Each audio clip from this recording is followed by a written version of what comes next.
Maagang umalis sa bahay nila si Ella para pumunta sa bahay ng mag-asawang Hernandez kung saan doon naglalaba ang kanyang ina na pinatigil niya sa ginagawa at siya na pumalit dahil nakikita niya na nahihirapan na ito. Ang ina niya lang ang meron siya dahil ang tatay niya matagal nang wala at sila lang din ang kasama sa buhay kaya ayaw niya itong mawala sa kanya. Isa pa'y mabait naman ng mag-asawang Hernandez at mapagbigay din sa kapwa kaya wala siyang problema sa mga ito. Tuwing matatapos nga siya sa paglalaba, may pinapadala si Mrs. Hernandez sa kanya para pagsaluhan nila ng kanyang ina. Kaya laking pasasalamat niya talaga sa mga ito. Bukod dun, kasundo niya rin ang mga maids sa bahay. Siguro ay dahil na rin sa magaling siya makitungo sa ibang tao. Tapos ka na, Ella? Tanong sa kanya ni Missy na isa sa mga katulong sa napakalaking bahay na yun. Hindi pa pero matatapos na. Aniya rito. Binigyan siya ni Missy ng sandwich na ginawa nito para sa sarili kaya nagpasalamat na lamang siya dito at ngumiti. Matapos magmerienda, balik na sa paglalaba si Ella nang biglang sumulpot si Mrs. Hernandez. Iha, pwede bang pakuha ng damit ng anak ko sa kwarto sa itaas? Yung pangalawang kwarto, may inuutos kasi ako sa mga katulong. Sabi sa kanya ng ginang, mabilis naman siyang tumalima sa pinag-uutos nito. Ngunit nagulat talaga siya sa nalaman na may anak pala ang mag-asawa. Wala namang nabanggit sa kanya ang nanay niya. Pakanta-kanta pa si Ella habang papunta sa kwartong tinutukoy ng ginang. Pagpasok niya doon, mabilis niyang nakita ang basket na kakaunti lang naman ang laman kaya mabilis lang din pala siyang matatapos. Pero halos atakihin siya sa gulat nang may lumabas na lalaki mula sa banyo. Who are you? At anong ginagawa mo sa mga damit ko? Ito na kaya ang anak ng mag-asawang Hernandez? Labandera po ako ng mga magulang nyo. Sige po sir, may gagawin pa po ako. Tsaka siya tumalikod na daladala niya ang basket, ngunit hinabol siya ng lalaki at hinarang. Sa pagkakaalam ko, si Aling Estrella ang labandera namin. Anak niya po ako, hindi na po pwedeng magtrabaho ang aking nanay. Nayuyuko niyang sagot dahil hindi niya makayanan ng tingin sa kanya ng lalaki. Sir, padaanin niyo po ako, may kailangan pa po kasi akong tapusin na labahin. Sino ka para utusan ako? Hindi pa ako tapos na kausapin ka. Sa nakikita niya, magaspang ang ugali ng anak ng mag-asawang Hernandez. Pasensya na po pero may gagawin po talaga ako. Tsaka niya pinilit na makadaan. Narinig niya pa ang pagtawa ng lalaki na hindi na lamang niya pinansin. Pero isa lang ang masasabi niya, nakakainis ang lalaki. Natawa na lamang si Teron na tila ba takot o naiilang sa kanya ang babae. Hindi naman sinabi sa kanya ng mga magulang na ang anak na pala ni Aling Estrella ang labandera nila. Hindi niya alam kung bakit siya biglang naging interesado sa babae. Marahil ay dahil sa nakikita niya na mukhang inosente ito at iba sa mga babaeng nakilala at natikman niya. Binilasan na Ella ang kanyang paglalaba pero siniguro naman niya na maayos pa rin ang resulta at walang kahit na anong damit na pababayaran sa kanya dahil lamang pumalpak siya. Matapos makapagsampay ay napapunas na lamang siya sa kanyang noo gamit ang kanyang hawak na towel.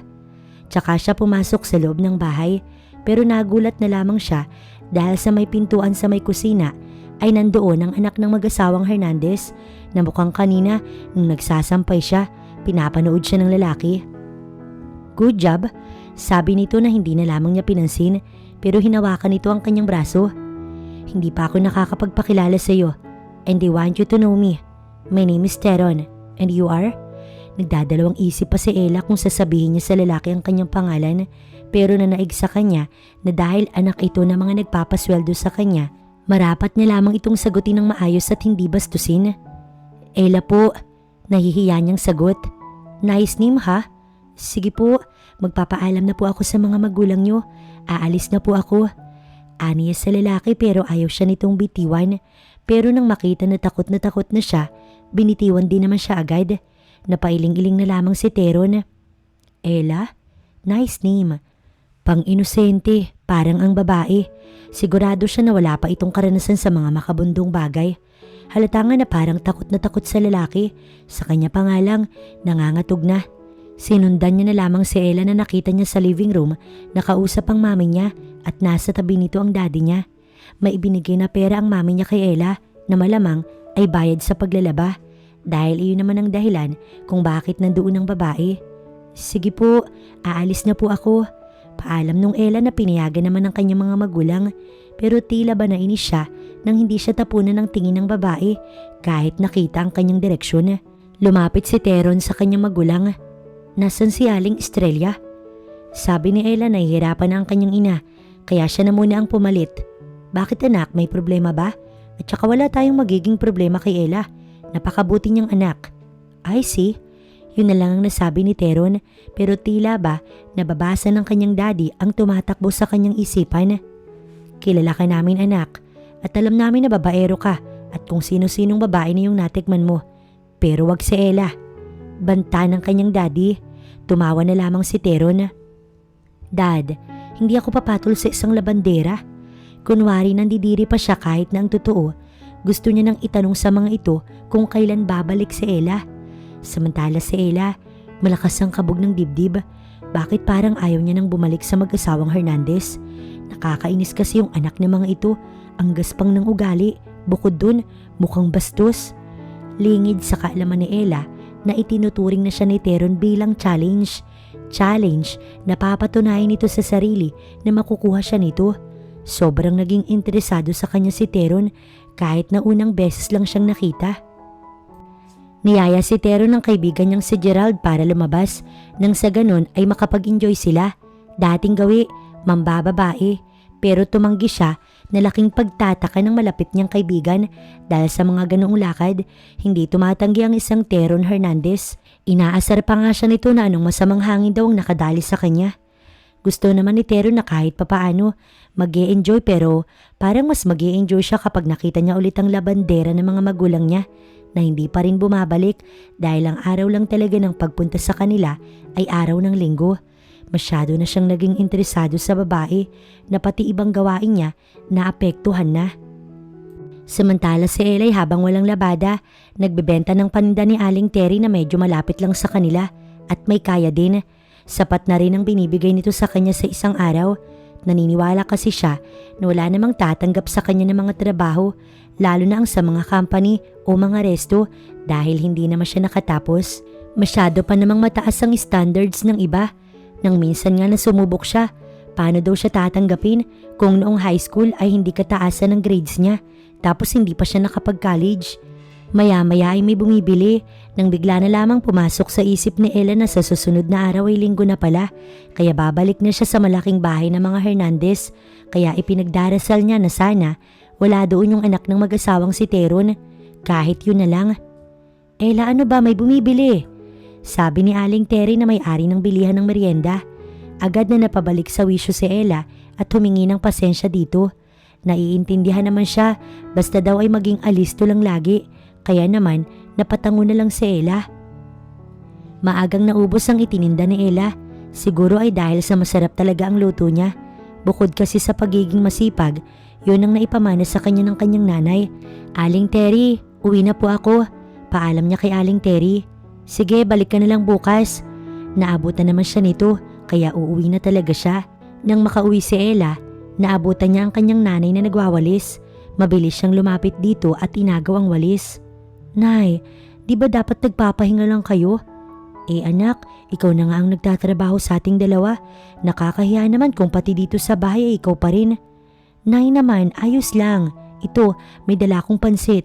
Aniya sabay ngiti. Napatingin na lamang ang nanay niya sa kanyang daladala. Hindi lang talaga masipag ang anak ko, kundi napakasweet pang bata. Napangiti na lamang si Ella. Siyempre, mahal ko kayo nanay. Tayo na nga lang ang magkasama. Pero anak, hindi ka ba nahihirapan sa paglalabada? Biglang napaisip si Ella kung sasabihin niya ba sa nanay ang tungkol sa anak ng mag-asawa. Pero dahil ayaw itong pag-isipin, siguro'y wag na lang. Baka maapektuhan pa ang kanyang nanay. Pinagsaluhan nila ng nanay niya ang dala niyang pansit. Ang sarap talaga ng luto mo anak, kaya ayaw kang pakawalan ni Aling Terry dahil mawawalan siya ng masikap na taga-benta at kung iba magluluto, baka konti lang yung bumili. Natawa na lamang siya sa sinabi ng kanyang nanay. Sa inyo ko natuto, Nay. Ginulo na lamang ng nanay niya ang kanyang buhok. Para sa kanyang nanay, handang tiisin ni Ella ang lahat kahit ang ugali pa ng ibang tao na hindi talaga kagusto-gusto.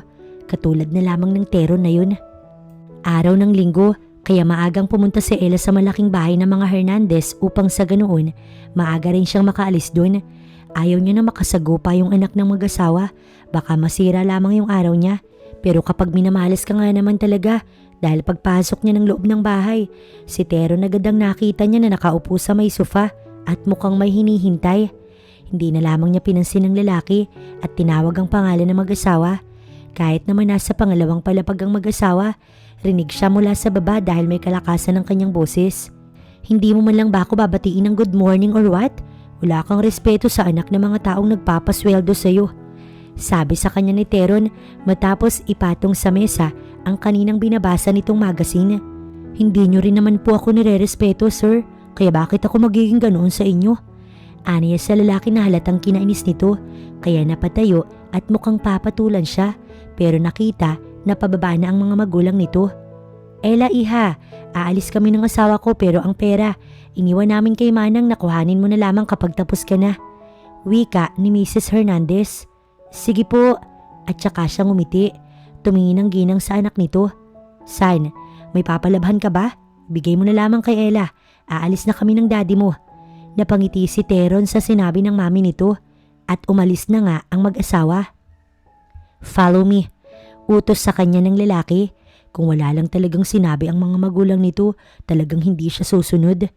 Nang nasa loob na sila ng kwarto ni Teron at abala na siya sa paglalagay sa basket ng mga gusto nitong palabhan, ay bigla na lamang nitong sinarado ang pinto.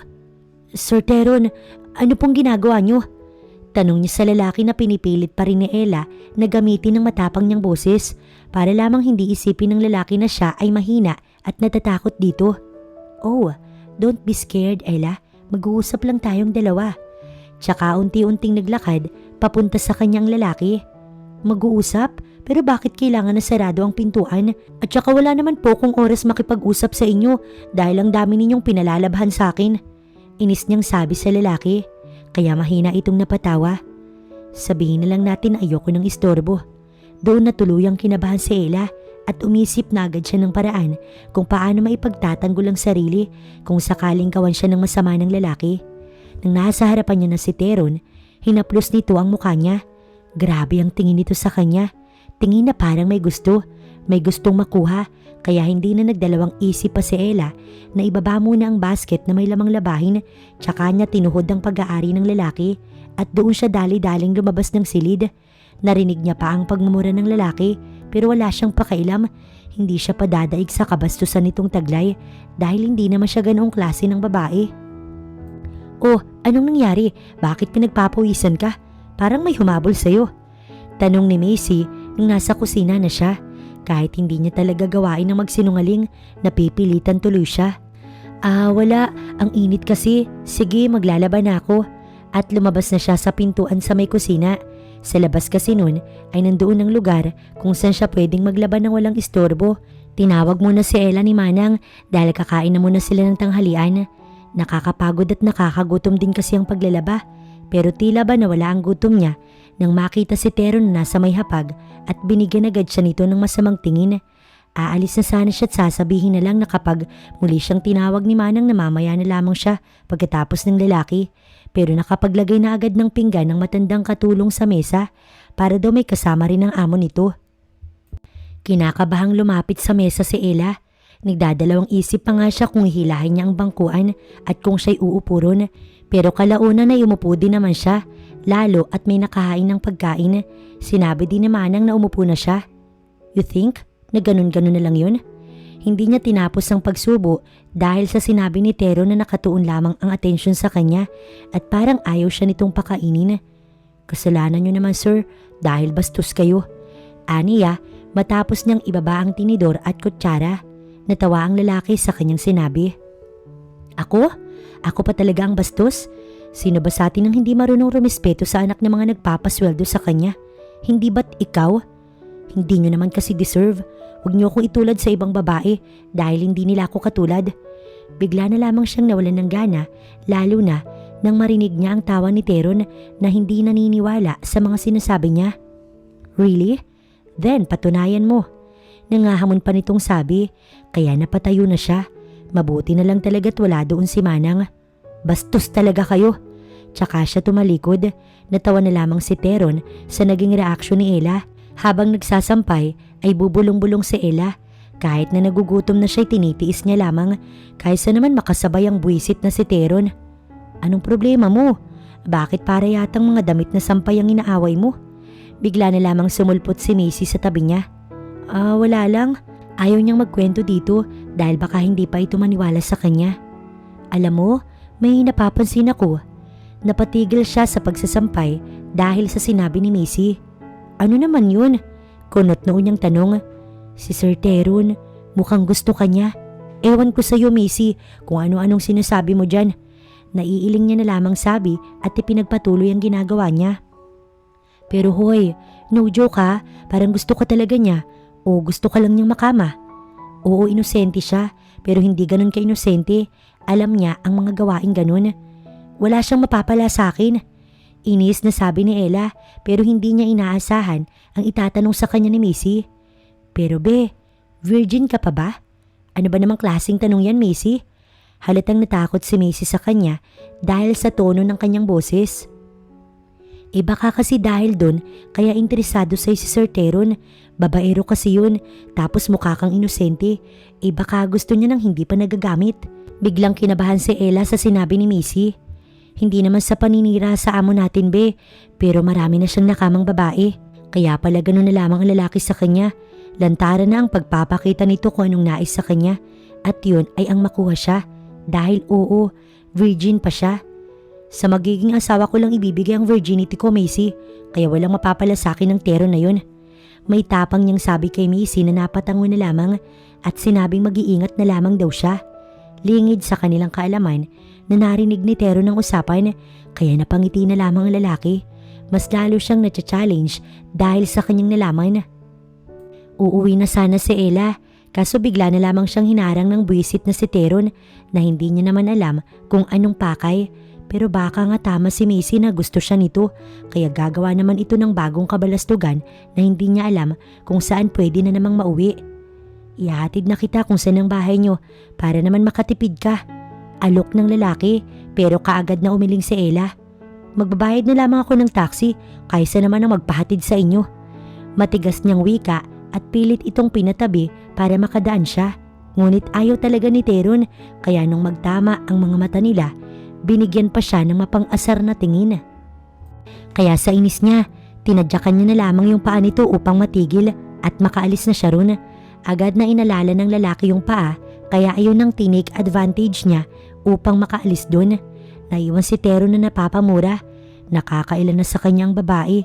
Hindi pa nga siya nakakaganti pero may bago na naman itong ginawa sa kanya. Halatang hindi ito natatakot sa kanya. Ayos lang po ba kayo, sir? Tanong ni Macy sa kanya nang siya'y makitang nasasaktan dahil sa kanyang paa na tinadyakan lamang ng kaibigan nito. Ayos lang. Aniya para hindi na siya guluhin pa ng babae. Aalis na nga sana ito ng kanyang tawagin. Magkaibigan ba kayo ni Ella? Mukhang nag-aalangan pa ang babae kung sasagutin ang tanong niya.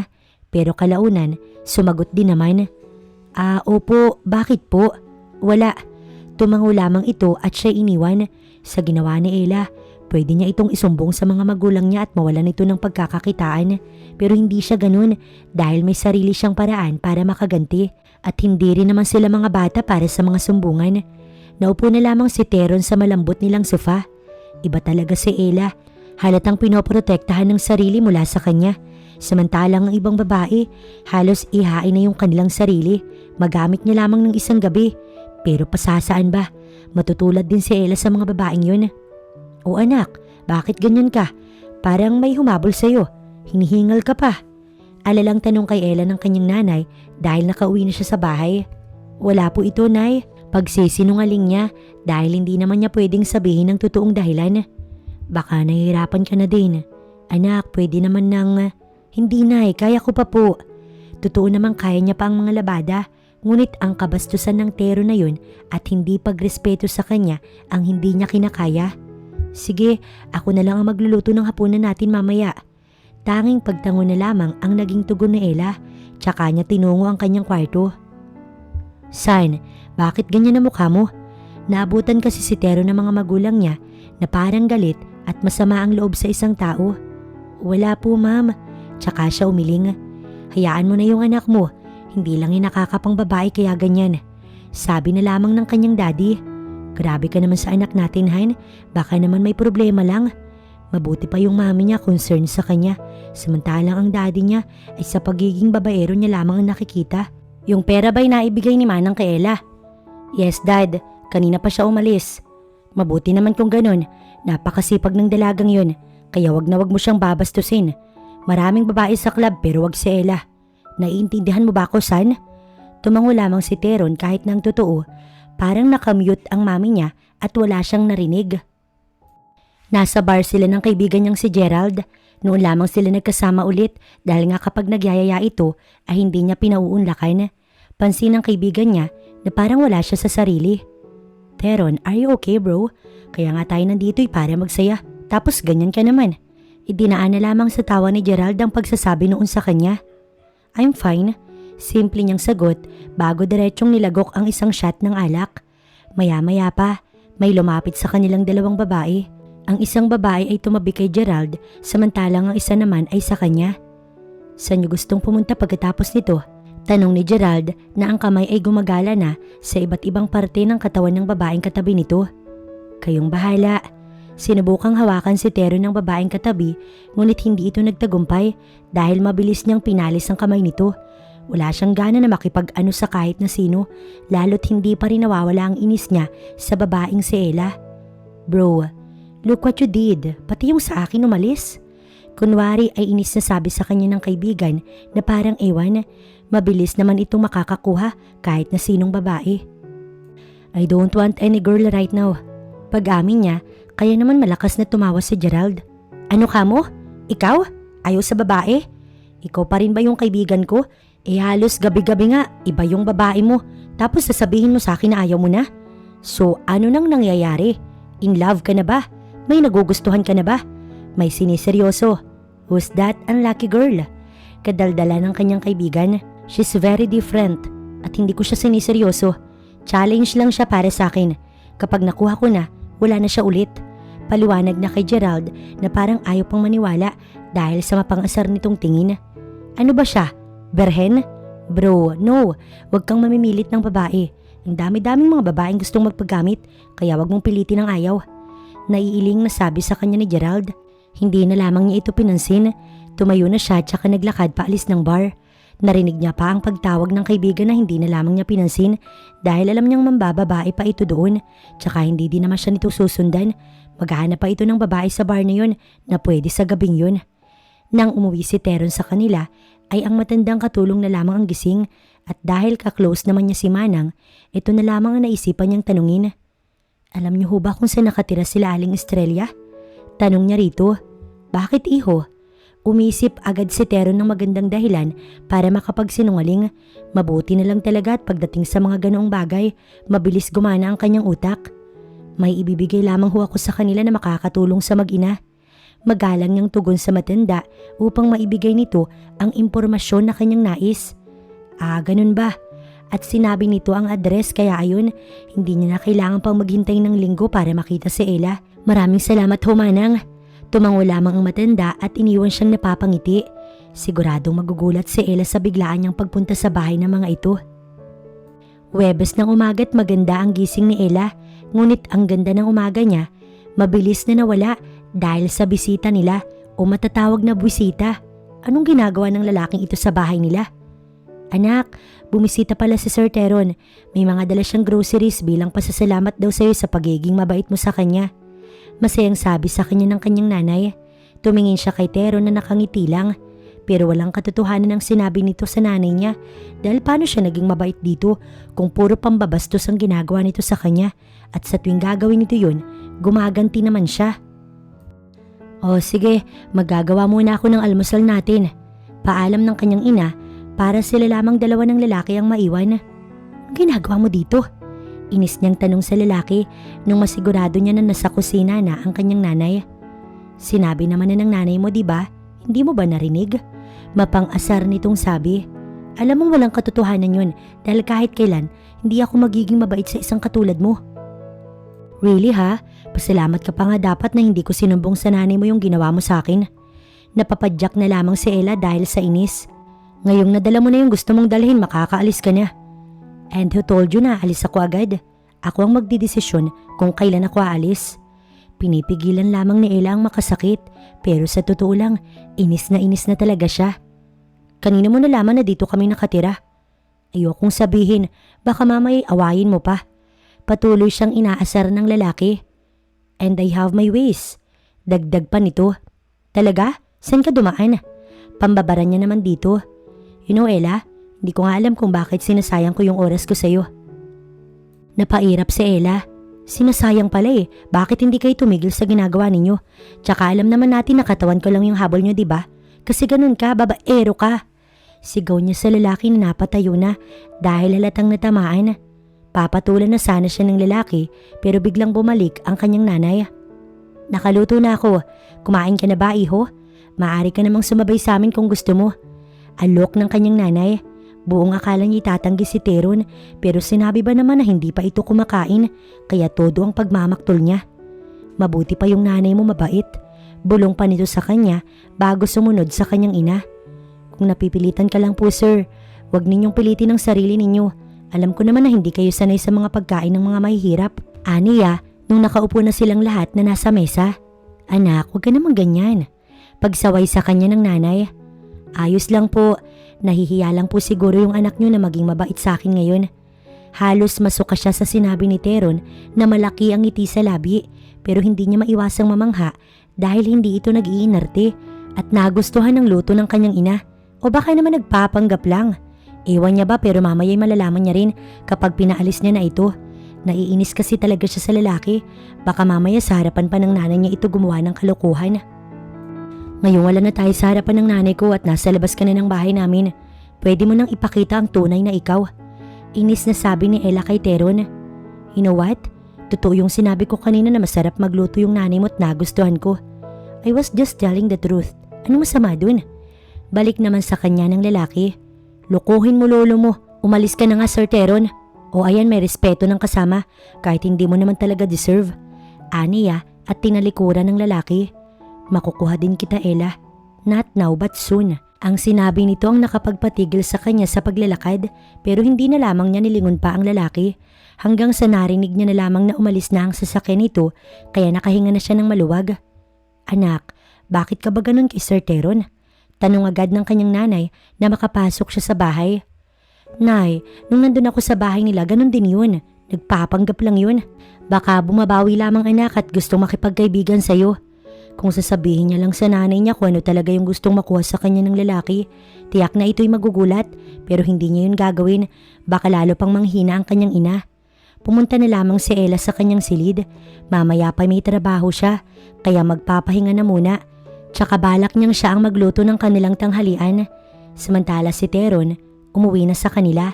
Ang mami niya ngay nagulat dahil ang aga niyang umalis sa kanila. Tapos wala pa daw siyang kain sabi ni Manang kaya medyo nag-alala ito. San ka galing san? Kila Ella po. Simple niyang sagot. At ano namang ginawa mo doon ang aga-aga at hindi pa trabaho ni Ella sa atin? Sa totoo lang, hindi naman niya kailangang magpaliwanag sa ina. Pero upang hindi ito magalit ay gagawin niyan lamang. Nagdala ako ng mga groceries. Wow, how thoughtful of you. Siguradong natuwa si Aling Estrella. Yeah, pero yung anak niya hindi. Pabulong na sabi ni Teron. May sinasabi ka ba anak? Kunot noong tanong ng ginang. Wala po, I'm just happy na ayos lang si Aling Estrella. At ngumiti pa si Teron. Ang totoo niyan, meron siyang mga negosyo pero may mga tao siyang nangangasiwa noon kaya hindi niya kailangang mahirapan. Kaya nga ang pinapansin lang ng daddy niya ay ang pagiging babaero niya dahil wala naman itong maisusumbat sa kanya. I guess gusto mong maging kaibigan si Ella. Maganda yan dahil marami ka matututunan sa kanya. She'll be a good influence to you. Napapalakpak pa ang ginang samantalang sa isip ni Teron ay kung ano ang tumatakbo. May kaibigan ba na gusto mong matikman at wala siyang balak na makipagkaibigan sa babae? Maybe, ganun nga yun ma'am. Yun na lamang ang sinabi ni Teron para tigilan na siya ng kanyang mami. I'm glad na wala kang balak na itulad si Ella sa mga babaeng ginagamit mo lang. Cause she deserves more. Hay, kung alam ng mami yung mga tumatakbo sa isip niya.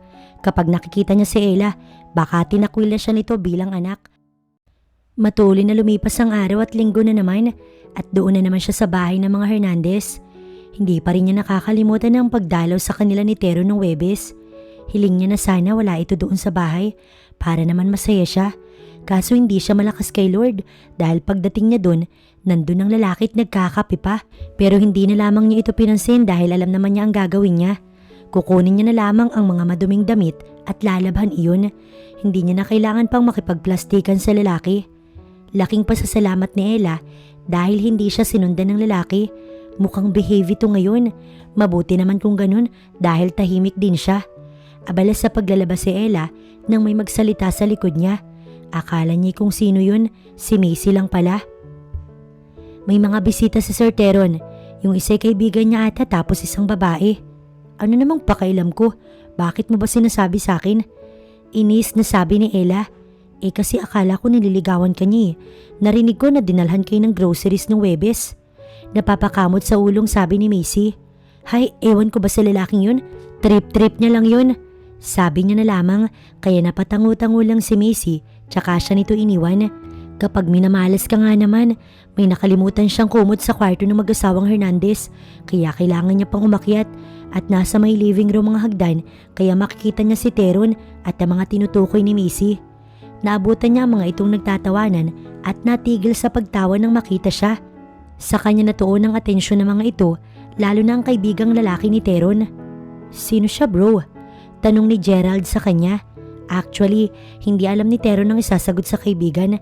Alam niya kasi na maririnig ni Ella yung mga salitang hindi ito ma-offend o masasaktan.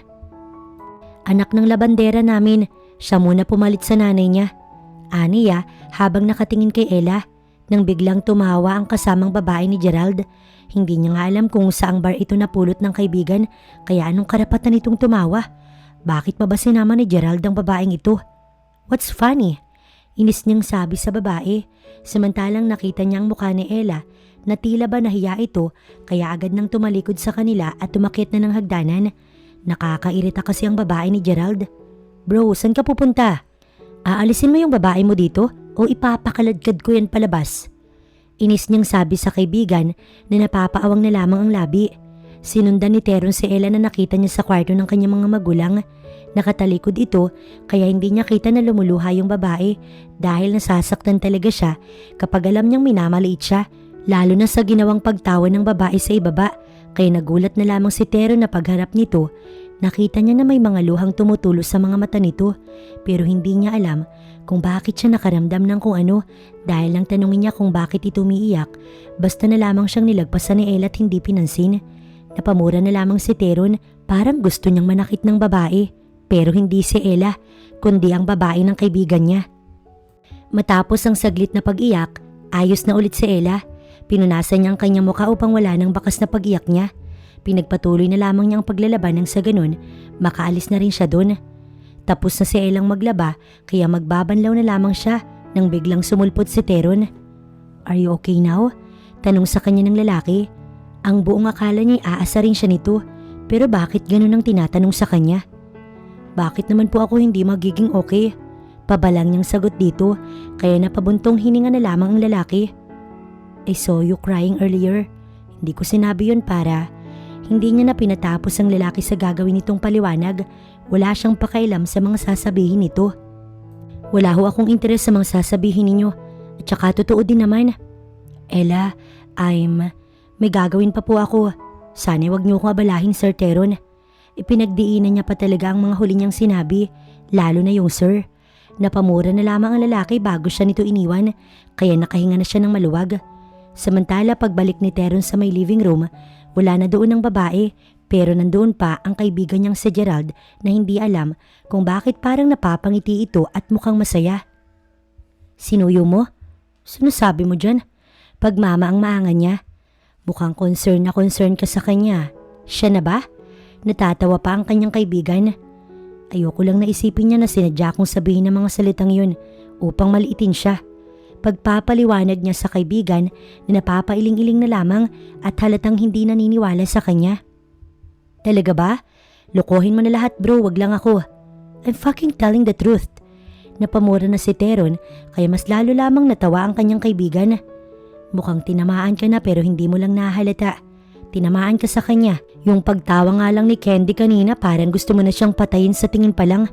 Aminin mo na lang na gusto mo na si Miss Laundry Girl. patuloy na panunukso sa kanya ni Gerald. Bago niya pa masapak si Gerald sa labis nitong pangasar, ay matalino ang kaibigan niya dahil umalis agad ito. Pumunta si Teron sa may kusina upang kausapin ang matandang katulong. Ano ho yun, sir? Pwede po ba ako na magpatulong sa inyong magluto? Kakamot-kamot sa batok na sabi ni Teron sa matanda na natawa na lamang sa sinabi niya. Kasi yun talaga ang bagay na malabo niyang gawin, ang pagluluto. Oo naman, para sa mga magulang mo ba? Babalik din kasi ang mga ito ng tanghalian. Hindi po, nahihiya pang sabi ni Teron. Kung ganun, para kanino iho? Ikaw lamang ang kakain? Kunot noong tanong ng matandang katulong. Para po kay Ella. Napatango na lamang ang matanda nang ma-realize kung anong sinabi ng amo, hindi ito makapaniwala. Umamin ka nga sa akin, iho. Gusto mo na ba si Ella? Hindi naman mahirap gustuhin ng isang tulad ni Ella. Napakabuti niyang babae. Gusto ko lamang po. Sabi niya na lamang pero ang matanda, hindi naniniwala at napapangiti na lamang.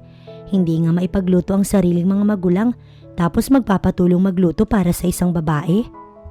Gulat ang mag-asawa dahil pag-uwi nila, naabutan nila ang anak na nag-aayos ito ng mesa. Sinadya talaga nilang agahan ng pag-uwi para makasabay ito sa tanghalian.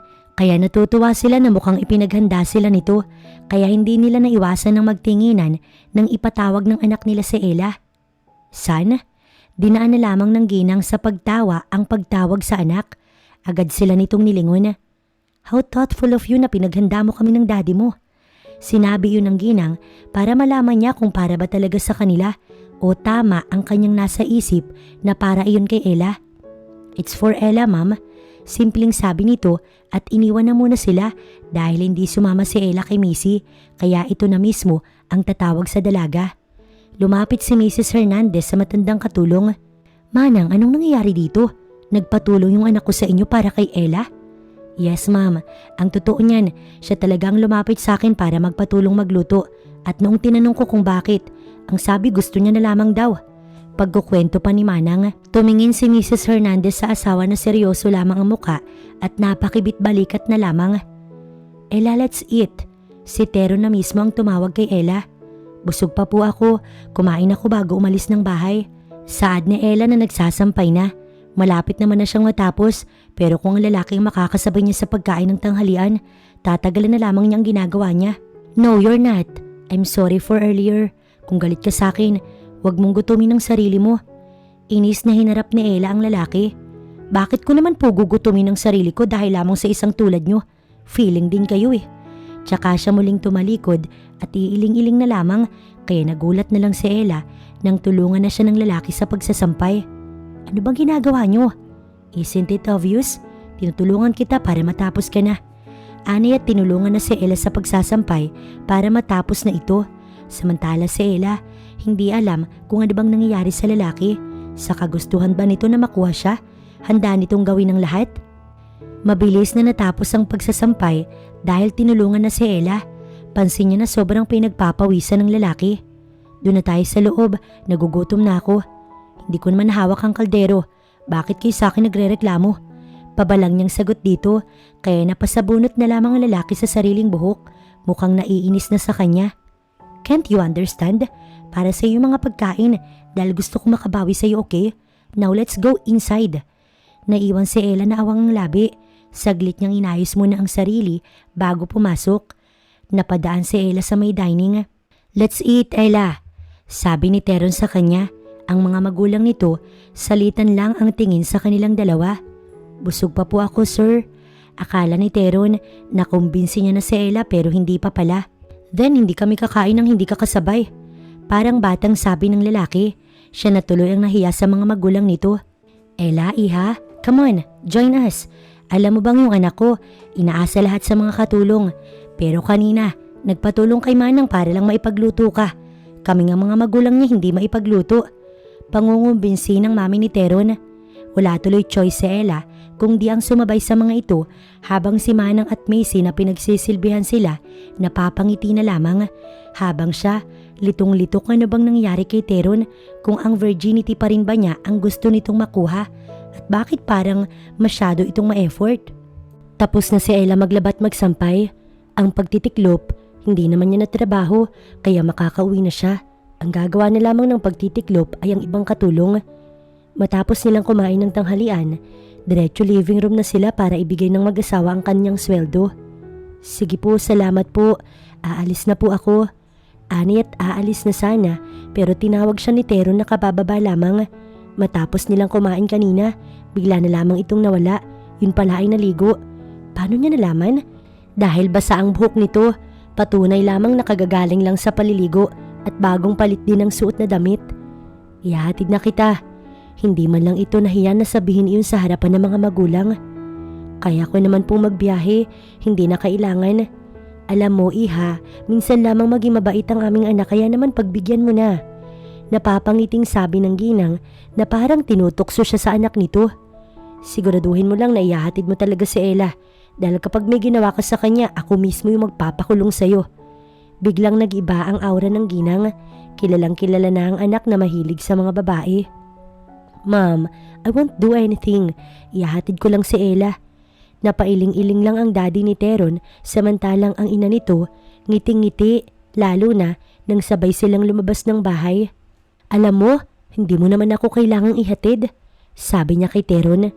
Ihahatid na kita and no more bats. Tsaka niya to pinapasok sa loob ng shotgun seat upang doon siya maupo dahil kapag sa passenger seat, magmumukha naman itong driver niya.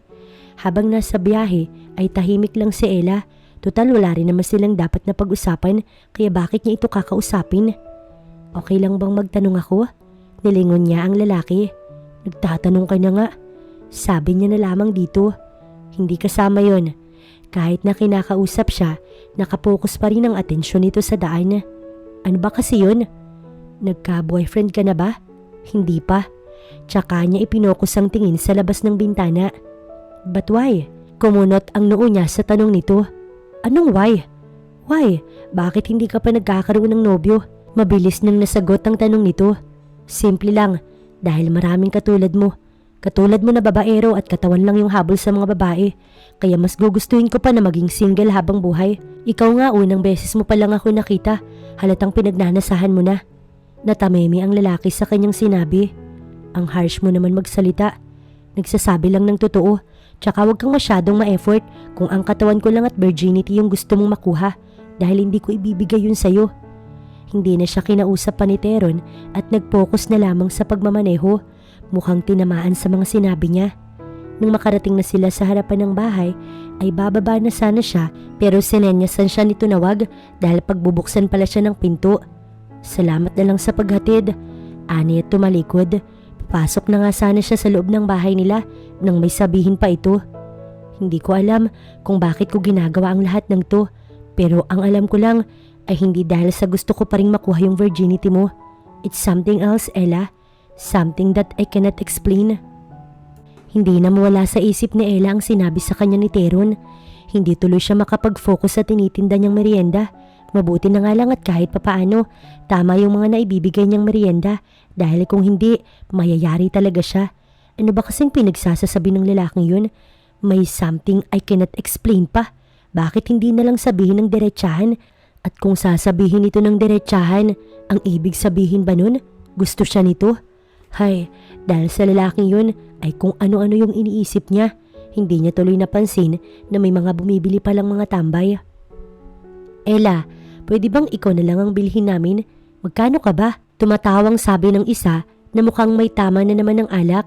Samantala si Teron pumunta sa bahay nila Ella matapos makapagtanghalian sa kanilang bahay. Ngunit hindi niya nadat nandoon ng babae. Ang sabi ni Aling Estrella sa kanya, nagbibenta daw ng merienda kapag ganoong oras ang anak nito at sinabi naman sa kanya kung saan yun. Medyo malapit lang daw doon kaya naisip niyang puntahan na lamang. Masaya ang ginang na mukhang nagiging magkaibigan na sila ng anak nito. Halos lalakadin lang din pala kaya nilakad na lamang niya kaysa gamitin ng sasakyan na nakaparada na lamang sa harapan nila Ella. Ngunit ang kanyang naaktuhan, hindi niya nagustuhan. Nakikipagtalo si Ella sa tatlong lalaki na mukhang binabastos ito at hindi naman bumibili. Ang isang lalaki mukhang napipiko na kay Ella kaya sasaktan na sana ang babae nang hawakan niya ang braso nito. Gulat na napatingin sa kanya si Ella. Sino ka? Bakit ka nakikialam? Galit na tanong ng isa sa mga lalaki. I'm Ella's friend. Sabi niya na lamang. Ah, friend pala. at bigla na lamang siyang sinuntok ng lalaki. Hinawakan pa siya ng dalawang kaibigan nito kaya napasigaw si Ella na naging dahilan upang maglabasan ng ibang tao sa kanilang mga bahay. Ngunit bago tuluyang tumakbo ang tatlong lalaki, sinuntok muna ng isa si Teron. Ella, anong nangyayari? Sabi ng babaeng ipinagtitinda ni Ella. May mga lasing po kasi na bumibili. Mga bastos po, ayun tumakbo na. Aling Tere, aalis na po muna ako. Anito habang nakatingin kay Teron na dumudugo ang gilid ng labi.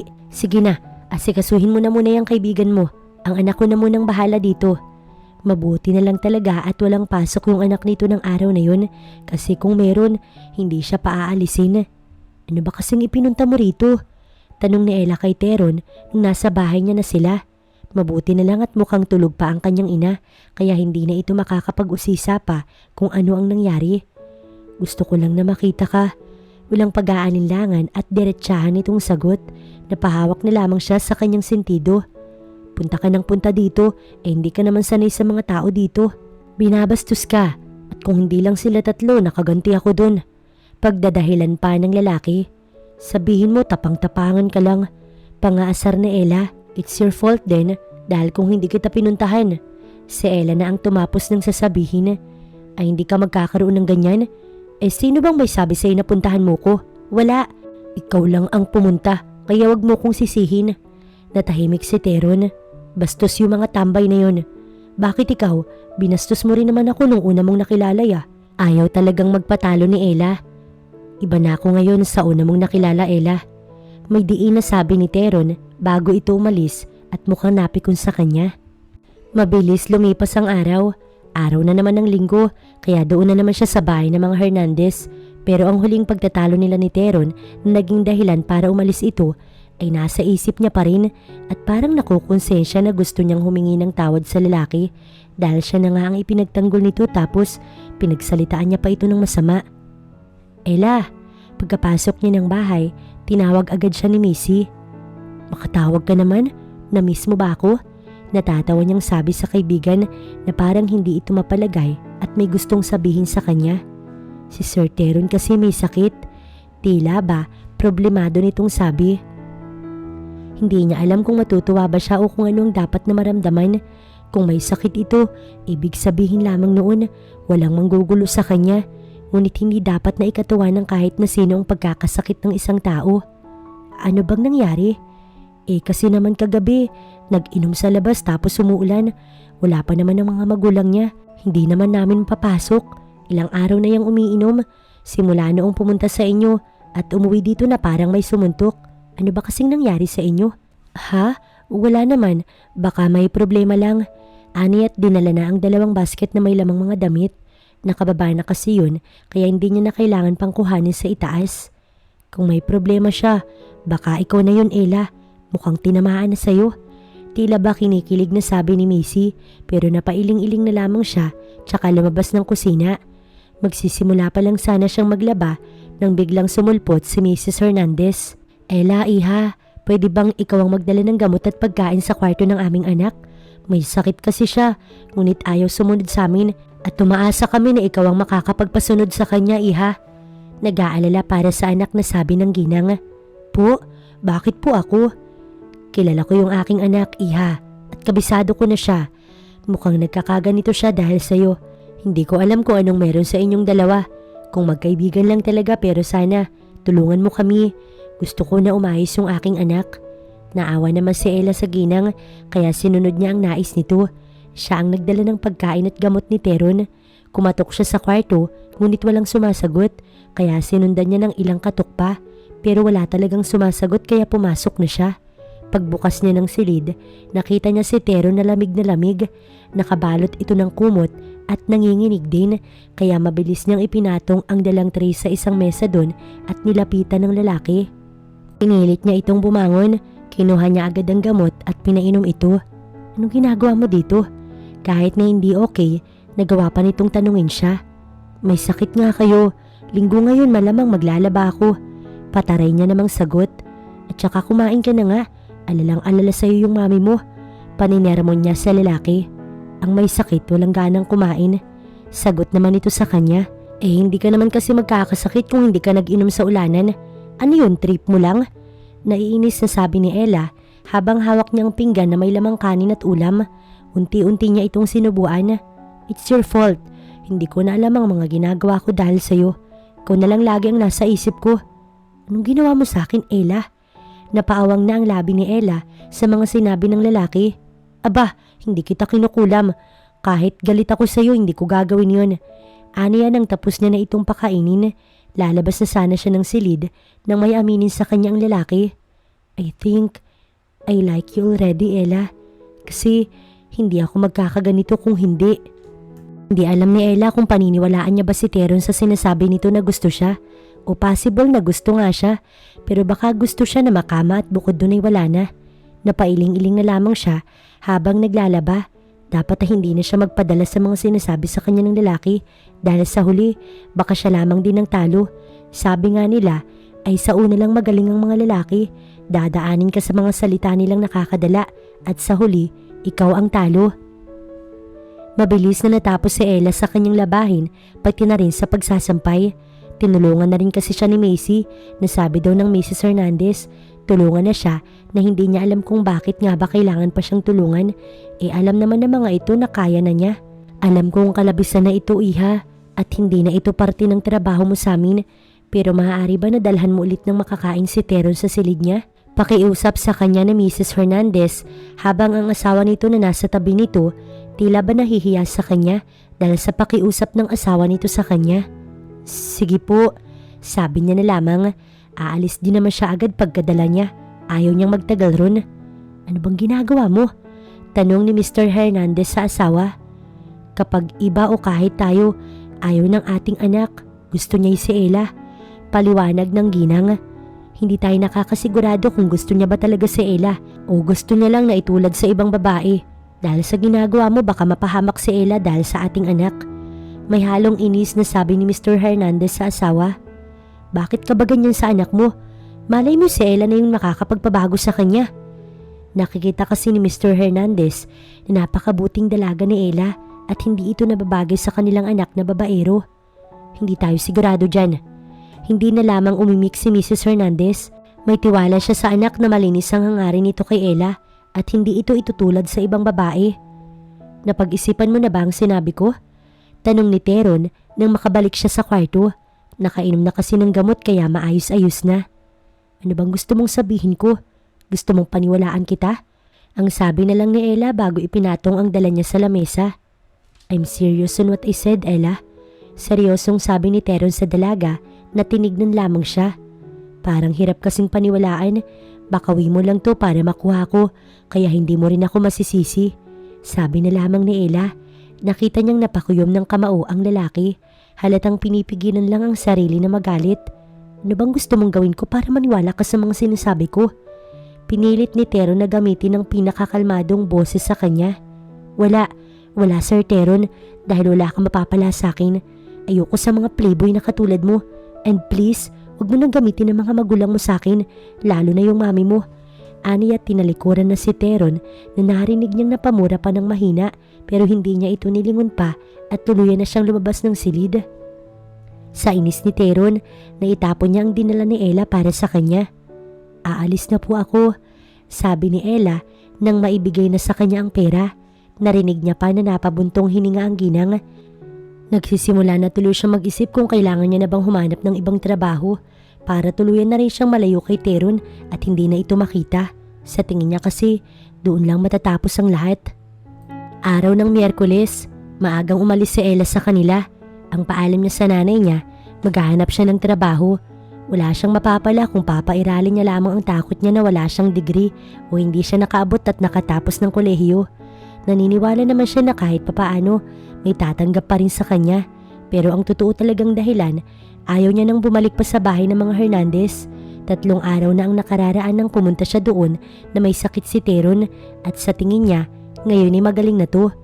Karamihan sa mga napupuntahan niya ay sinasabing wala daw bakante, lalo na sa mga fast food chain at kompleto na daw sila ng tao at ang iba naman ayaw siyang tanggapin dahil hindi daw siya qualified. Kaya bagsak ang balikat ni Ella na umuwi sa kanilang bahay kung saan nakaparada ang sasakyan ni Teron. Ano naman ba yung ginagawa ng lalaki sa kanila? Pagpasok niya sa loob ng bahay nila, naabutan niya ito na nakaupo sa kanilang sofa at nang makitang dumating na siya, mabilis na natuon ang atensyon sa kanya at sa hawak-hawak niyang envelope na naglalaman ng ilang mga papeles para sa kanyang pag-a-apply. Anong ginagawa mo dito, Sir Teron? Tanong niya sa lalaki. Naghahanap ka daw ng ibang trabaho? Tila bagalit nitong tanong. Wala ka na doon. Aniya sa lalaki at nilagpasan nito. Kung walang tatanggap sa kanya sa mga kainan, maghahanap na lamang siya ng ibang pamilya na pwedeng ipaglaba. Ginagawa mo to para makaiwas sa akin? Alam mong hindi papayag ang mga magulang ko. Matagal na sa kanilang nanay mo. Natawa na lamang si Ella. Sila ba yung hindi papayag o ikaw? Kasi kung magpapaalam ako ng maayos, alam kong papayagan nila ako. Bakit ba gusto mo ko layuan? Dahil inamin ko na gusto kita at hindi ka naniniwala sa mga sinasabi ko? Then I'll prove it to you na gusto kita talaga. Gusto mo na makalayo sa akin, right? I have a friend. Kailangan niya na magiging taga-benta sa milk tea shop niya. Alam ko na marunong ka sa mga ganoon, kaya pwede kitang irekomenda sa kanya. Ano ko? Balik konektado pa rin sa'yo? Pagtanggi ni Ella. Lahat ay pwedeng maging konektado sa akin pagdating sa'yo. You think na ganun-ganun na lang yun? Ngayon lang ako nagkagusto ng ganito sa ibang babae, kaya hindi ako papayag na basta-basta na lamang ako ma-reject. Doon ka na lamang sa kaibigan ko. Napasabunot na lang si Ella sa sarili niyang buhok dahil sa labis na inis. Bakit ba ayaw mo kung tantanan? Kung ibibigay ko ba yung katawan ko sa'yo, lulubayan mo na ako. Kung yan ang gusto mo, sige, ibibigay ko. Mabalik lang sa dati ang buhay ko na wala ka. Akala ni Ella, sasang-ayunan ni Tero ng sinasabi niya, pero umiling-iling ito. Hindi kita tatantanan dahil gaya nga ng sabi ko, I like you pero kung ibibigay mo nga sa akin ang sarili mo, then good dahil magiging akin ka na pero hindi kita pipilitin. I'll just do thing para magustuhan mo rin ako, Ella, at mapatunayan ng sarili ko sa'yo. Nagtama ang mga mata nila ng lalaki. Nakita niya doon ang sinseridad sa mga sinasabi nito. Napaigtad nga siya ng haplusin nito ang kanyang muka kaya naitulak niya ang lalaki. Napakaganda mo, Ella. Kung bibigyan mo ko ng chance na patunayan ko talaga sa'yo na gusto kita, hindi ka magsisisi. Pero kahit hindi mo ko bigyan ng permiso, ipapakita ko talaga sa'yo na gusto kita. Naging maayos naman ang isang buong araw ni Ella matapos umalis ni Tero nung umaga. Pero nagulat na lamang siya dahil kinabukasan, kagigising niya pa lang, bigla na lamang may dumating na mga lamesa at ilang box ng groceries na hindi lang basta ordinaryo mga groceries, kundi yung ginagamit paninda. Mali ata kayo ng dala, hindi para sa akin ang mga to. Sabi niya sa mga lalaki nagdala ng mga iyon. Hindi po ma'am, sa inyo po yan, dahil dito po ang nakalagay sa address, pero ang nagpadala po susunod na lamang. Napatingin tuloy kay Ella ang mga kapitbahay nila na siguro nag-iisip na ng kung ano-ano tungkol sa kanya dahil yun naman ang hobby ng mga ito. Baka nga pinag-iisipan na din siya ng masama kung saan posibleng galing ang mga yun. Lumabas ang kanyang nanay at nagulat din ito. Hindi atin yan, Nay, kaya ipapabalik ko. Sabi niya sa nanay niya na napatango na lamang at baka nagkamali lang daw. Kaso nga lang ay bigla na lamang dumating si Teron kaya napaawang na ang labi niya at agad na tinanong ang lalaki. Sa'yo ba galing ang lahat ng to? Inis niyang tanong sa lalaki pero nang makita niyang pinag-uusapan sila ng kanilang mga kapitbahay, sinabihan niya ang lalaki na sumunod sa kanya sa loob ng bahay nila. Ang nanay niya ay nagpaalam na pupunta lang muna sa kumari nito dahil napansin na may importante silang pag-uusapan ni Teron. Yes, sa akin galing at lahat ay para sa'yo. Napahawak siya sa kanyang sentido. Aanhin ko naman lahat ng yun. Alam ko na hindi mo tatanggapin kung resto yung ibibigay ko sa'yo na patatakbuhin mo. Kaya ayun na lang muna at baka kapag GF na kita, tanggapin mo na ang restaurant. Ano ka mo? Hindi inuulit ang mga sinasabi ko, Ella. Sabi na lang ng lalaki. Ito na ba yung sinasabi mo na ipapakita mo na gusto mo ko? At anong kapalit nito? Nakataas ang kilay na tanong niya. Ang pagiging boyfriend mo. I told you I like you, Ella. Gusto kita na maging GF. Walang hiya-hiya na pag-amin sa kanya ng lalaki. May sasabihin pa sana si Ella pero bumalik ang kanyang nanay. Tita, nabigla siya sa tinawag nito sa kanyang nanay. Dati Aling Estrella lang. Ano yun, iho? Tanong naman ng kanyang ina. Pwede ko po bang ilabas mamayang gabi ang anak nyo? Dinner lang po. Sa akin ay ayos lang dahil magkaibigan naman kayong dalawa. Ewan ko lang sa aking anak. Saad ng kanyang ina.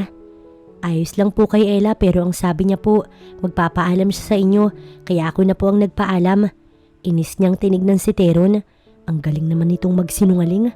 Ayos lang iho, hindi na bata ang aking anak para pagbawalan. Nang makapunta sa kusina ang nanay ni Ella, nakatikim ng hampas sa braso si Teron sa kanya. Ikaw, nakakainis ka talaga no? Pupuntahan kita dito mamayang gabi. Lalabas tayong dalawa. Don't worry, I won't do anything. I just want to eat outside with you. Aapila pa sana siya pero bigla na lamang umalis ang lalaki. Hinabol niya ito pero mabilis nakaalis ang kotse. Napahilot na lamang si Ella sa kanyang sentido. Ganun ba manligaw ang mayayaman? Baka sa susunod, ipaayos na nito ang bahay nila o baka ibili pa siya. Pero anong isusuot niya? Bakit niya ba iniisip yun? Hindi naman siya sasama mamaya. Tama hindi. Nagdadalawang isip pa si Ella kung lalabas siya ng silid na suot ang pinakamaayos niyang dress at hindi nakakahiya na isuot kapag lalabas. Ang nanay niya ang nagregalo sa kanya nito noong Pasko, ngunit hindi naman niya na isusuot dahil wala naman siyang pupuntahan. Ngunit ngayon ay magagamit niya dahil sa gagawin nilang lakad ni Teron. Kung pwede lang na wag siyang lumabas ng kanyang silid ay ginawa niya na. Kaso nga lang hindi pwede dahil alam niya na hinihintay siya ni Teron sa ibaba at marahil ay ganun din ang kanyang ina. Masyado naman siyang paimportante kung tatagalan niya pa. Halata ang pagkagulat sa mga mata ni Teron na makita siya nito, miski ang kanyang ina namangha dahil sa kanyang itsura. Gandang-ganda ang mga ito sa kanya, sa kanyang ayos. Ayan ba yung iniregalo ko sa iyo anak? Natutuwang tanong ng kanyang nanay. Opo nay, magalang niyang sagot. Napakaganda mo anak. Papuri nito sa kanya. Nang magtama ang mga tingin nila ni Teron, bigla na lamang itong bumalik sa katinuan. So let's go?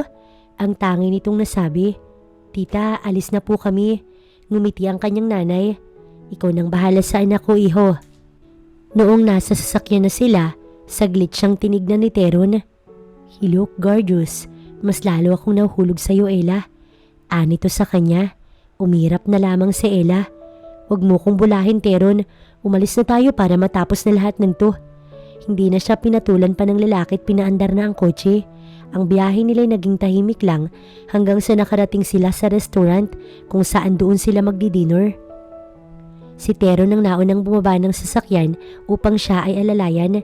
Kahit na medyo naiilang, hinayaan niya na lamang na alalayan siya nito. Noong papasok nga sila ng resto, napilitan na lamang siyang ikapit ang kanyang kamay sa braso nito. So anong gusto mo? Tanong sa kanya ng lalaki. Wala naman siyang alam sa mga pagkain doon, kaya bakit siya yung tinatanong nito? Ikaw na lang ang mag-order. Kaya ito na lamang ang nag-order para sa kanilang dalawa. Naramdaman niya na parang maiihi siya, kaya nagpaalam siya sa lalaking magsi-CR muna. Biniro nga siya nito na sasamahan, kaya inirapan niya na lamang ito, pero tinawanan lamang siya ni Teron. Medyo natagalan si Ella sa banyo dahil ichinek niya pa ang kanyang sarili, kaya hindi niya alam kung magugulat pa siya dahil may kausap na si Teron pagbalik niya at may nakaupo ng babae sa kaninang upuan niya. Excuse me miss, dyan kasi ako eh. Hindi na tinag niyang sabi. Excuse me, who are you? I'm still talking to Teron. Maarte nitong Saad kaya hindi niya napigilan ng sarili na sabihin sa babae kung sino ba talaga siya sa lalaking nilalandi nito. Ako lang naman ang kadate ng lalaking nilalandi mo. Tumawa ang babae na kinainis niya. Really? Mukha kang ang maid eh. Pangiinsulto pa ng babae. Siguro dahil wala siyang makeup pero proud siya dahil natural ang ganda niya. Samantalang ito, retoke o makeup. At ikaw naman, malandi ka. Inis niyang sabi sa babae na tumayo at sasampalin sana siya pero nahawakan niya ang kamay nito. Wag na wag mo kumasampal-sampal. Baka kapag ikaw sinampal ko mamagayang mukha mo. O ngayon, aalis ka dyan o aalisin kita dyan? Mukhang natakot naman ang babae kaya dali-daling tumayo. Samantala si Teron hindi makapaniwalang nakatingin sa kanya. Sinabi ko na sa kanya na may kasama ako pero ayaw umalis. Tila ba natatakot na paliwanag sa kanya ng lalaki? Hindi niya na lamang ito pinansin dahil dumating naman na ang kanilang pagkain. Mamaya na lang siya makikipagtalo. Mas mahalaga ang pagkain. Baka sa dami ng gusto niyang ibatong salita kay Teron, lumamig ang kanilang pagkain. Nagaya na agad siyang umuwi. Pero noong nasa sasakyan na sila, hindi naman pinapaandar ng lalaki ang sasakyan at nakatingin lamang ito sa manibela kaya nagulat si Ella nang tumingin ito sa kanya. Are you mad at me? It's not what you think. Hindi ako nakikipaglandian. Ayaw niya lang talaga na umalis kanina kahit pinapaalis ko na. Hindi nito malaman kung anong pagpapaliwanag ba ang gagawin sa kanya. Tila ba, stress na stress ito. Wala akong pakialam kahit kalandian mo pa'y babaeng yon. Kasi alam ko na ganun ka talaga. Ani at ipinokos na lamang ang tingin sa labas ng bintana. What the F? Napamura na lamang si Teron bago nito pinaandar ang kotse. Ngunit hindi na lamang niya pinansin ng lalaki. Pakialam niya ba dito? Ang mahalagay nabusog siya sa date nila. Kahit na medyo nabwisit din siya sa lalaki. Mabuti na lang at walang traffic kaya mabilis siyang naihatid ni Teron. Hindi niya na inintay pa na pagbuksan siya nito ng pinto ng kotse dahil siya na ang naunang lumabas. Papasok na nga sana siya sa loob ng bahay nila nang hawakan nito ang braso niya tsaka siya nito hinarap dito. Mahigpit siya nitong niyakap na para bang ayaw siyang pakawalan. Teron, ano ba? Inis niyang sabi. Please, believe me. Hindi ako nakikipaglandian sa iba kanina habang wala ka. Gusto talaga kita, Ella. Humina ang boses nito dahil tila ba nangihina ito at hindi na alam kung paanong ipapahayag ang nararamdaman para sa kanya. Pinakawalan din naman siya nito at malungkot na tumingin sa kanya mga mata. I know na, inis ka lang sa babae kanina kaya sinabi mo na kadate kita kahit ayaw mo naman pero napasaya mo ko. Nito't tumalikod pero muli rin siyang tinignan at sinabi nga, good night, may Ella. Tsaka ito tuluyang pumasok sa kotse at tumalis doon. Napabuntong hininga na lamang si Ella. Bakit parang nakukonsensya siya na alam niyang hindi niya dapat maramdaman? Ano bang ginawa ni Teron sa kanya? Pagkapasok ni Ella sa loob ng bahay nila, nakita niya doon ang kanyang nanay na naghihintay. Kamusta ang date niyo, anak? Tanong nito pero sabi niya na doon na lamang daw muna siya sa kanyang silid dahil gusto niyang magpahinga. Samantala si Teron, napapamura na lamang sa loob ng kanyang kwarto. Bakit ba kasi kailangan niya pang makita ang dati niyang feeling sa resto? Tapos tanong pa ng tanong sa kanya hanggang sa hindi niya na ito napaalis at bumalik si Ella. Na bad shot na naman siya sa babae. Hindi niya tuloy alam ang kanyang gagawin pero hindi siya dapat na mawalan ng pag-asa. Kailangan ay mapatunayan niya ang sarili kay Ella.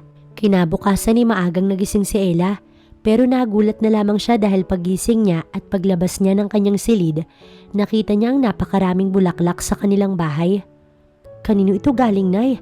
Tanong niya sa ina na hindi naman agad nakapagsalita dahil nakatingin ito sa may pintuan nila kung saan nandoon si Teron na may hawak pang isang piraso ng bulaklak. May bala ka bang gawing flower shop ang bahay namin? Tanong niya sa lalaki. I'm sorry, sabi nito bago ibinigay sa kanya ang isa pang bulaklak. Sorry, wala ka namang ginawa sa akin. Sabi niya na lamang pero hindi umimik ang lalaki at siya'y niyakap. Sorry, naging babaero muna ako na ngayon nagbabago para sa'yo. Anito bago siya pakawalan mula sa yakap nito. Birthday ni Mami mamaya. Gusto ko na nandoon ka. Ha? Ayoko. Pagtanggi niya rito. No, you'll be there. Dapat nandoon ang future daughter-in-law niya. Bulong nito sa kanyang tenga. Bigla tuloy pinamulahan ng pisngi ni Ella at tila bumilis ang tibok ng kanyang puso.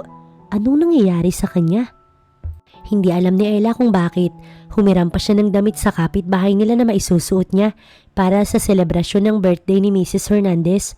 Siguro ay dahil ayaw niyang masaktan si Teron kung sakali mang sabihin niya na ayaw niyang pumunta doon. Kailan niya ba inisip ang nararamdaman ng lalaki? Hindi niya na rin alam kung kailan ba nagsimula ang lahat. Ayos lang ba ang damit ko? Pasalamat ka kung hindi si Mrs. Hernandez ang may kaarawan. Hindi ako sasama sa'yo. Aniya kay Teron na nakatitig lamang sa kanya. Nag-apply kasi siya ng konting powder sa mukha at lipstick para hindi naman siya mukhang haggard. Kahit ano naman yung isuot mo, maganda ka sa paningin ko. Anyways, my mother would be very happy dahil pupunta ka. Napakaganda ng ngiti nito sa labi kaya iniwas na lamang niya ang tingin dahil baka kasi mapatagal ang tingin nito. Pumasok na sila ng kotse. Habang nasa biyahe, hindi niya maiwasang kabahan. Kailang ba ang nandoon? Yes, sabi ko kay ma'am huwag masyadong mag-imbita dahil alam ko na hindi ka magiging komportable kapag ganoon. So ibig sabihin lamang nun, gusto talaga nito na nandoon siya. Baka nga ginawa lamang dahilan ng kaarawan ng ina. Parang ayoko nang tumuloy, Teron. Uuwi na lang ako. Ani at aalis na sana pero hinawakan ni Teron ang kamay niya at pinagsalikop nito ang kanilang mga kamay. I'm here, wala kang dapat na ipag-alala. Hinihintay na nila tayo sa loob. Dahil sa klase ng tingin ni Teron sa kanya, napatango na lamang siya. Ang ikinalmang sarili ni Ella biglang nawala nang makita niya na may iba pang tao sa loob. Miski si Teron, narinig niya ang mahinang pagmumura. Teron, may pamangkin! Natutuwang sabi ng ginang at lumapit kay Teron upang yakapin ito, tsaka siya tinignan mula ulo hanggang paa. Anak, I'm sorry, hindi ko nasabi na pupunta pala yung tita Lydia mo at ang mga pinsan mo. May kasama kasing isang anak na lalaki at babae yung kapatid ng mami ni Teron. But who's here? Ikaw na ba ang GF ng aking pamangkin? Tanong ni Lydia sa kanya. Maybe new fling ni Kuya Teron, ma'am. Natatawang sabi ng anak nitong babae. Right, ma'am. Baka isa na naman sa mga babae ni Teron. Sabi naman ng anak na lalaki ng tita ni Teron. Hindi nagustuhan ni Teron ang mga sinasabi ng kapamilya nito at nakita niya yon kaya pinakalma niya ang lalaki gamit ang pagbulong na okay lang. Ayaw niya kasing masira ang birthday celebration ng mami nito. Ate Lydia, ang kasama ng anak ko'y babaeng nililigawan niya. Ang mami na ni Teron ang nagsabi kung sino nga ba siya kay Teron at kung bakit siya nandoon. Napaawang ang labi ng tita ni Teron na agad na humingi ng tawad sa pamangkin pero halatang ayaw pa ring tumigil at may gusto pang sabihin. Nililigawan ha? Naiiling na lang nitong sabit na patawa. Mabuti na lang at ayos na ang mga pagkain kaya kakain na sila nang biglang magsalita ang tita ni Teron. Oh, I know you na iha. Tinanong ko yung isa sa mga maid at sinabi sa akin na anak ka daw ng labandera ng aking kapatid. Mukhang mayroong special sa'yo na nililigawan ka ng pamangkin ko. Or maybe, baka gusto ka lang niyang matik. Hindi na natuloy ang sasabihin ng nakakairitang tita ni Teron dahil tumayo na ang pamangkin nito.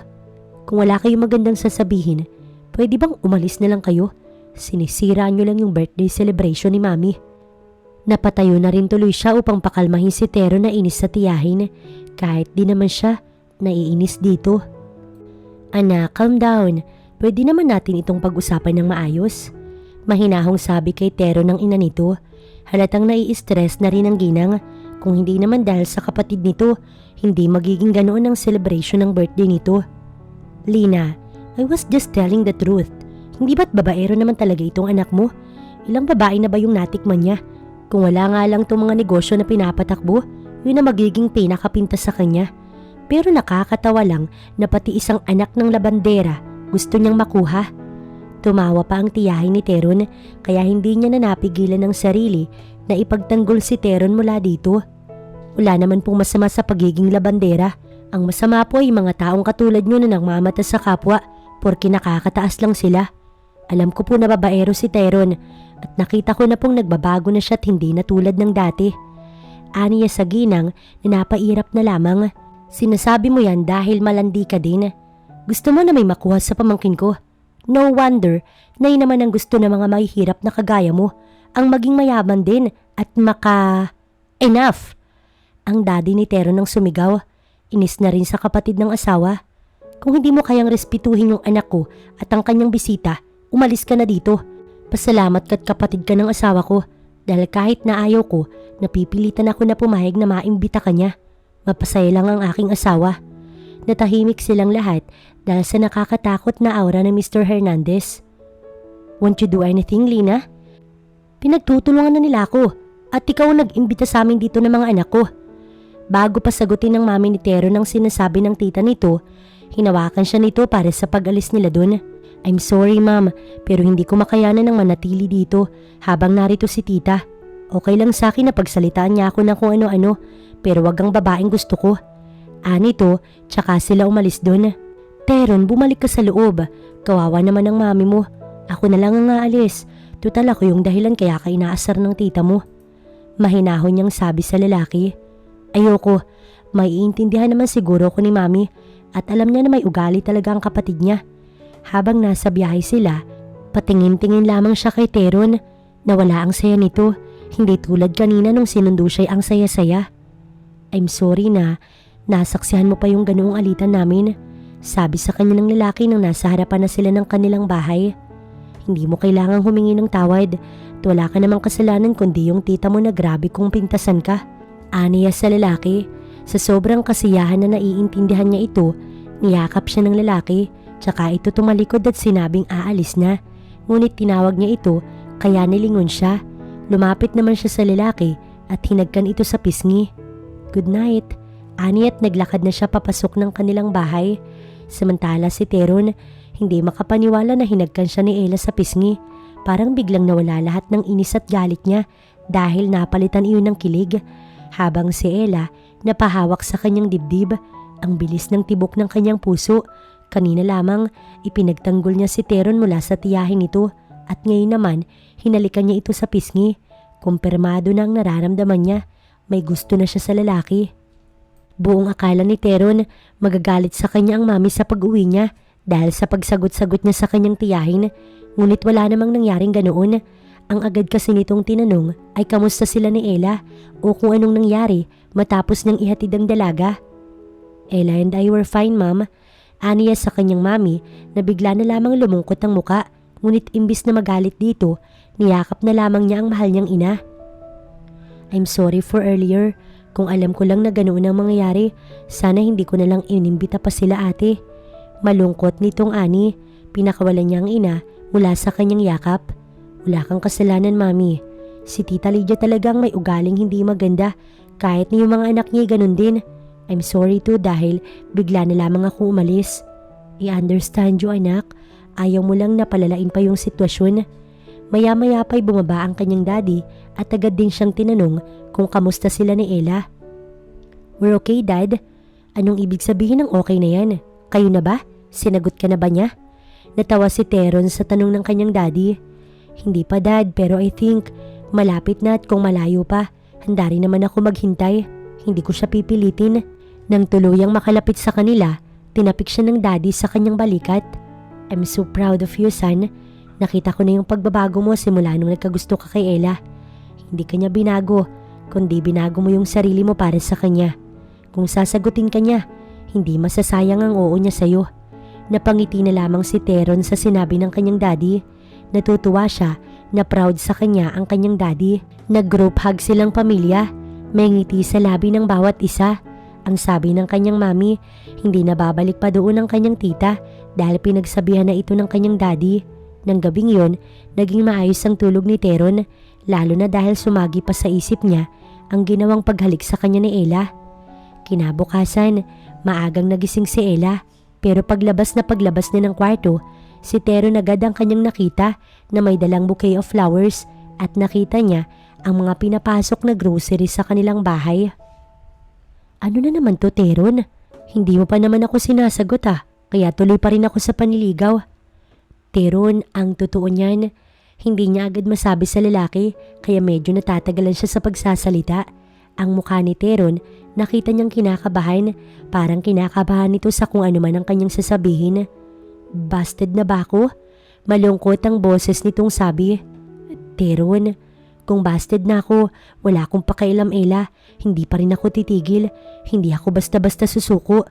Pinangunahan pa siya nito. Hindi niya pa nga natatapos ang sasabihin. Ang totoo niyan, gusto na rin kita. Mahina pero sapat para marinig nito. Really?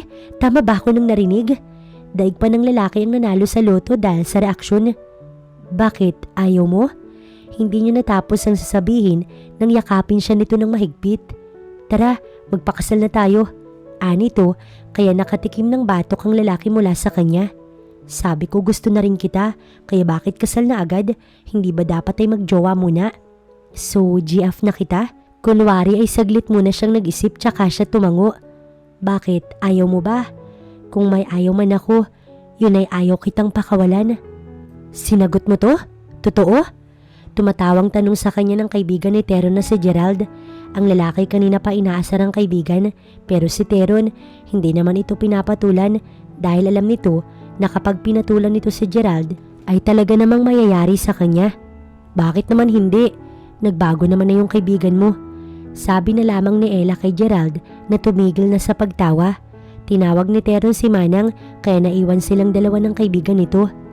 Alam mo, nagbago talaga yung kaibigan ko para sa'yo. Napansin ko na yun nung hindi siya pumupunta sa bar. Tapos nung nakita ka niya, alam ko na tinamaan siya sa'yo.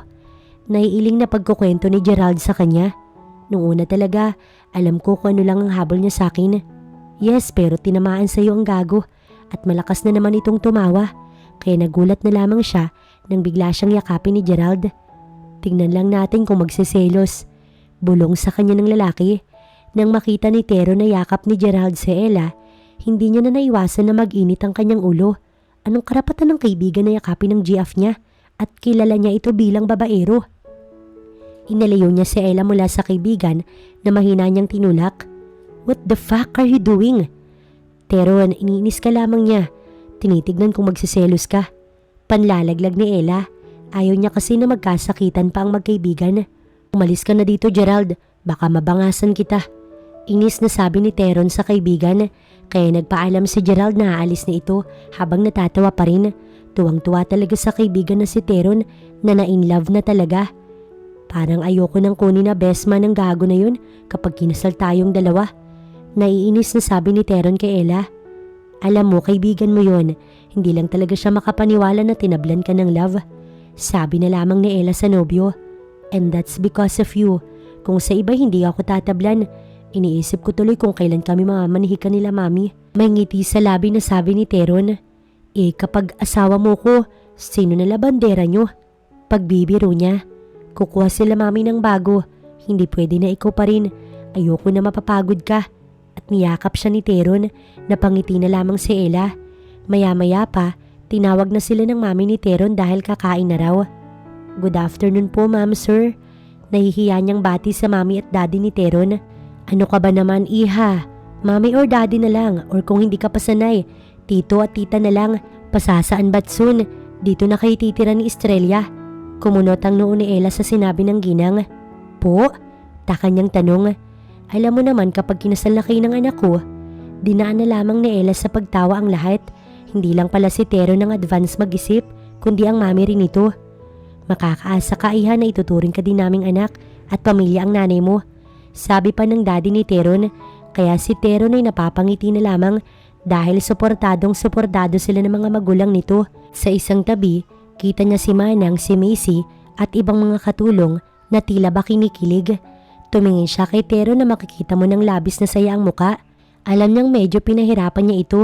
Nagpakipot pa siya pero worth it naman ang lahat ng yun dahil nakita niya na sincere talaga ito sa kanya at may isang side pa lang isang playboy at yun ang kapag tinamaan ka ni Cupido, siguradong huli ka. Nung una gusto lang talaga ni Tero na itulad si Ella sa mga nauna niyang babae na natikman niya dahil labis siyang nabighani sa dalaga at nung nalaman niyang berhen pa ito, ngunit biglang nag-iba ang takbo ng lahat dahil bigla na lamang nahulog ang damdamin niya dito. Isang pagkakahulog na hindi na siya makaahon pa dahil hulog na siya sa dalaga. Kaya ginawa na lamang niya ang lahat upang maipakita lang dito na nagbago na siya at hindi na siya tulad ng una nitong nakilala na bastos at walang modo. Kahit na sila na ni Ella, parang nililigawan niya pa rin ito araw-araw. Sa loob ng ilang buwan, mas kinilala pa nila ang isa't isa dahil yun din ang gusto ng dalaga hanggang sa itinuloy niya na nga ang matagal niya ng nais, ang pakasalan ito. Una pa lang, yun na ang gusto niya pero ayaw niyang madaliin si Ella.